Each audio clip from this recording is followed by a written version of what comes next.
Welcome to this Saturday Travel and History Tip, and we are in Miami, Oklahoma on Route 66. There is so much history and interesting things in this region. It's totally an off-the-beaten-path tour. This is home to 9 tribes: the Peoria Tribe of Oklahoma, the Ugapaw Nation, the Shawnee Tribe, the Ottawa Tribe, the Wyandot Nation, the Miami Tribe of Oklahoma, the Eastern Shawnee Tribe, the Seneca Cayuga Tribe of Oklahoma, and the Modoc Nation. You will see license tags from all of these nations on cars all around the region. Some of the more important and interesting things include the town of Pitcher, Oklahoma was once a booming mining community and home to thousands of people. And this is where Thomas Coleman made his fortune to make the Coleman Theater that we did in the last Saturday Travel and History Tip. And if you have not watched that one, I want to recommend that you do so. Today, mountains of contaminated mining waste, pocked with sinkholes, loom over a nearly empty town. Once a town with a population of over 20,000 and the world's richest lead and zinc mining field, fewer than 25 people remain in what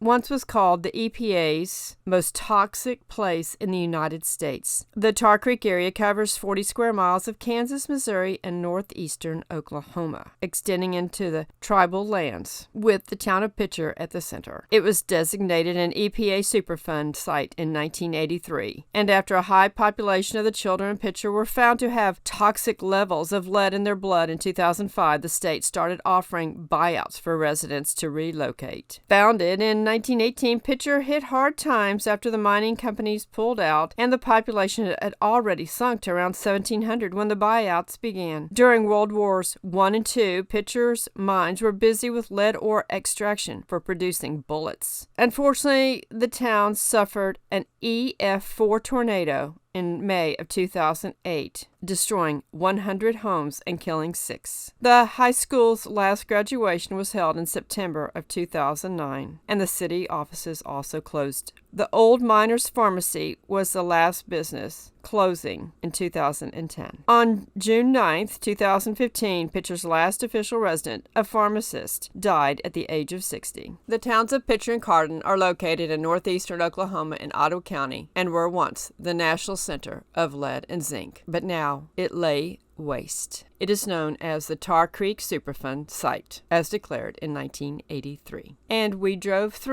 down the highway where there was actually a lot of traffic heading back and forth between Oklahoma and Kansas. Next stop, we went to stand on 3 states: Kansas, Missouri, and Oklahoma. 3-state corner. This point was established in 1857 by an 800-member expedition starting at the southwest corner of Missouri and working north. The party included soldiers, teamsters, cooks, astronomers, and surveyors. The expedition took nearly 6 months. Being hampered by rough terrain, heavy timber, and high water, the stone marker was built by the National Youth Administration in 1938. The original, find the typo, plaques read Missouri 1821 on east, Oklahoma 1907 on south, Kansas 1861 on north, and on the west side a description of why and how the point was established. In October of 2004, it was re-monumented, where you can stand on 3 states. Thank you to the Missouri Association of County Surveyors.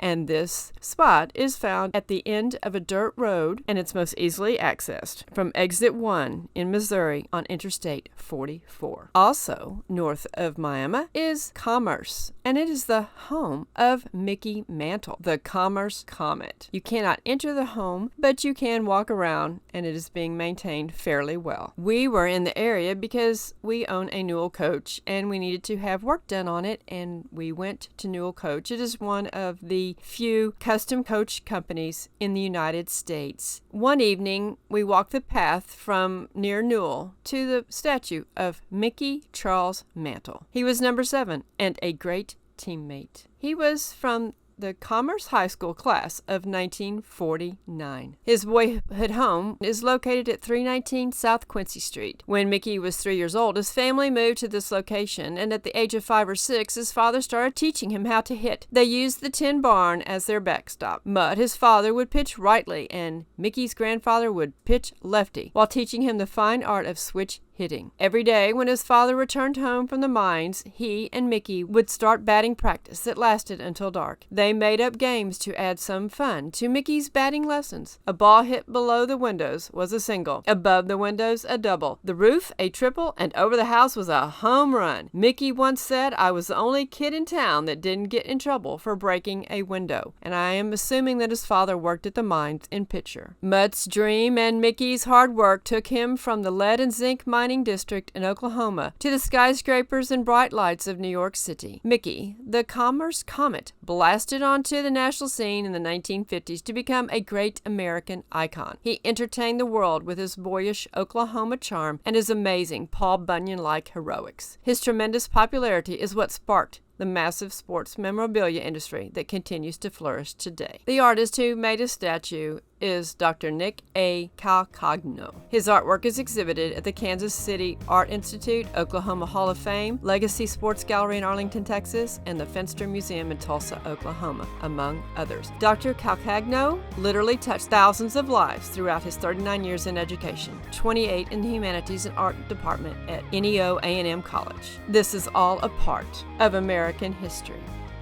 Learn it, love it, appreciate it. Don't let them steal our history. Teach our children our American history.